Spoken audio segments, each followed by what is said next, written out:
Show now with Sarah Dunant.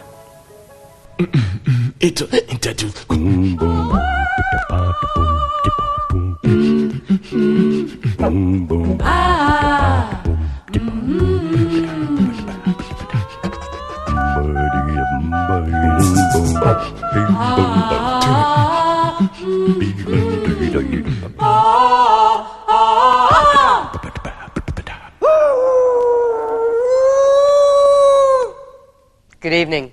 Later tonight we'll be profiling the Romanian-born violinist. His death last November led to widespread criticism of the media for not investigating his activities while he was still alive. The truth was, though, that there was no shortage of journalists investigating Maxwell. The problem was how far he let them get. Because over the years, Maxwell, with the help of an army of lawyers, had perfected a method of gagging potential critics by his blanket use of the libel laws. In effect, he used the law to censor the media. Francis Wheen, who himself tangled with Robert Maxwell over a Late Show item shown 2 years ago, explains, with the help of lawyers and journalists, just how Maxwell did it and what it felt like to be on the receiving end of one of those writs.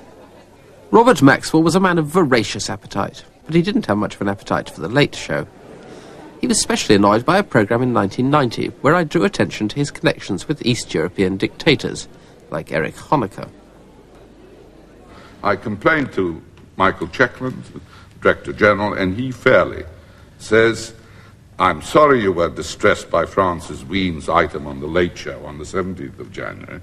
I don't believe the item went beyond proper bounds, but I've passed your letter to Michael Jackson, the program editor. He'll be writing to you shortly to explore the possibility of inviting you to appear on the program to answer this piece." Maxwell saw himself as a great communicator. His business empire included newspapers, magazines, publishing houses and television companies. So, of course, he was a champion of journalistic freedom. We are the fourth estate. The press cannot be gagged or muzzled. It was very hard to reconcile his role as the publisher of national newspapers, to whom intrusion is a daily part of life, and his own role as a champion of the right to information, with the headlong charge he would take into litigation the moment somebody said something or read something, somebody went on television and criticized him, he would immediately say, "See what a writ will do." Now, in theory, there's no such thing in English law as a gagging writ. But in practice, Robert Maxwell bombarded the press with so many libel writs that some editors just raised the white flag. He used libel writs to gag people. I mean, the point of the writ was not that he really minded what had been said about him, it seemed to me, so much as that he wanted to stake off a whole area of his activity which you would be prevented from writing about for months or years to come. And that seemed to me to be very dangerous. We will sue you, and we will do whatever it takes to protect our rights. Maxwell's purpose was to make it impossible for any editor of a newspaper or television program or book to consider writing about him critically without considering the enormous cost, both financially and in time, that would entail, because Maxwell would condemn them and come down with them with the force of a bulldozer. When Maxwell stood for Parliament in 1959, he served a libel writ on his Tory opponent on polling day. It's impossible to say precisely how many writs he issued in his life, but it certainly ran into hundreds. What effect did all this ceaseless litigation have on the people on the receiving end? Well, the truth is, whenever anybody came forward with an idea to write a story about Robert Maxwell, my heart sank. And it sank because I knew the repercussions. There was going to be a writ.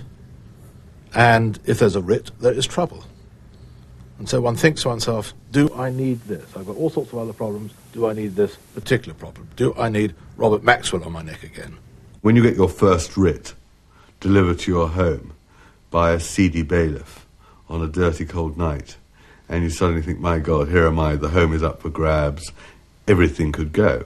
I think, if you look at the relatively small number of programmes about Maxwell over the years, you must draw the conclusion that many people thought about doing programmes about him and eventually decided not to because of the the risk of litigation and of potentially of very big damages, and also just the sheer pain and hard work that would go into the inevitable struggle about the programme. But in the case of Panorama, the idea only came up once and we decided to do it.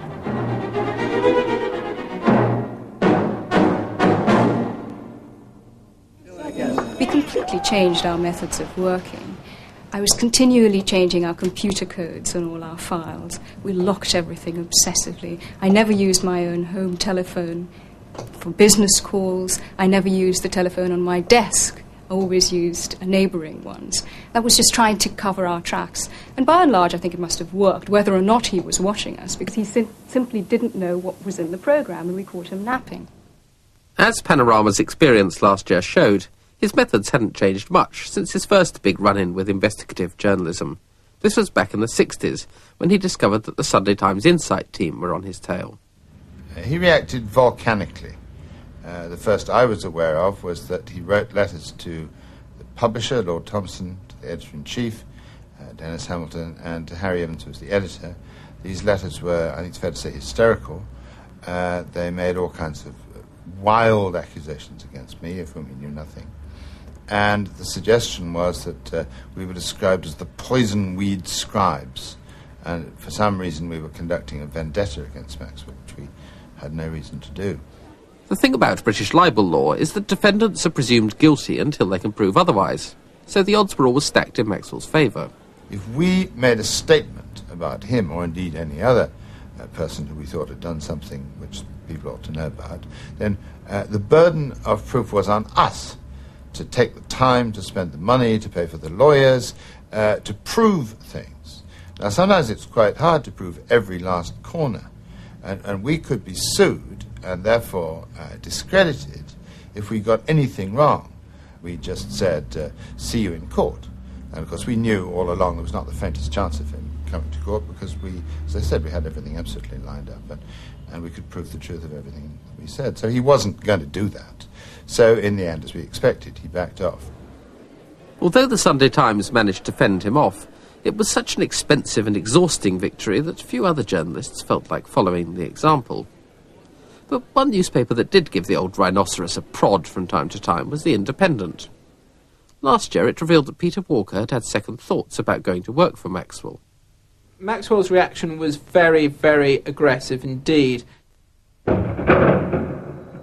He immediately brought out a statement saying Peter Walker had actually declined the chairmanship, but with totally other reasons than the reasons that we had obtained and which were actually the case.